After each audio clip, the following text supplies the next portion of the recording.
மாஞ்சோலை தேயிலை தோட்டத்தில் கூலி உயர்வுக்காக போராடி உயிர் நீத்தவர்களுக்கு நினைவு தூண் அமைக்க வேண்டும் என பல்வேறு தரப்பினரும் கோரிக்கை விடுத்து வருகின்றனர்.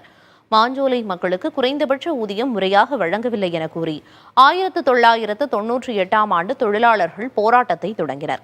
இதையடுத்து 1999ஆம் ஆண்டு தேயிலை தோட்ட தொழிலாளர்கள் மற்றும் அரசியல் கட்சித் தலைவர்கள் ஆட்சியர் அலுவலகத்திற்கு பேரணியாக செல்ல முயன்றனர். அவர்களை காவல்துறையினர் தடுத்து நிறுத்தியதால் சாலை மறியலில் ஈடுபட்டனர். அப்போது ஏற்பட்ட வன்முறையில் 17 பேர் உயிரிழந்தனர். இந்த சம்பவம் நடந்து 25 ஆண்டுகளான நிலையில் நினைவு தினம் அனுசரிக்கப்பட்டது. இந்த நிலையில் போராட்டத்தில் உயிர் நீத்தவர்களுக்காக நினைவு தூண் அமைக்க தொழிலாளர்கள் பல்வேறு கட்சியினர் தொடர்ந்து வலியுறுத்தி வருகின்றனர்.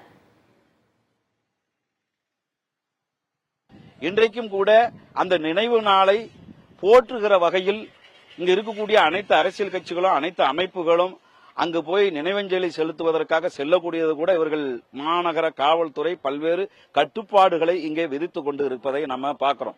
இந்த ஜனநாயகத்தை விரோதமாக நடந்து கொள்ளக்கூடிய நடவடிக்கைகளை ஏற்றுக்கொள்ள முடியாது. அதே நேரத்தில் தாமிரபரணி ஆற்றங்கரையில் தாமிரபரணியுடைய தியாகிகளுக்காக ஒரு நினைவு தூணை எழுப்ப வேண்டும் என்று நீண்ட காலமாக பல்வேறு அரசியல் கட்சிகளும் மார்க்சிஸ்ட் கம்யூனிஸ்ட் கட்சி உள்ளிட்ட பல்வேறு அரசியல் கட்சிகள் வலியுறுத்திய போதும் இதுவரைக்கும் அது நிறைவேற்றப்படவில்லை.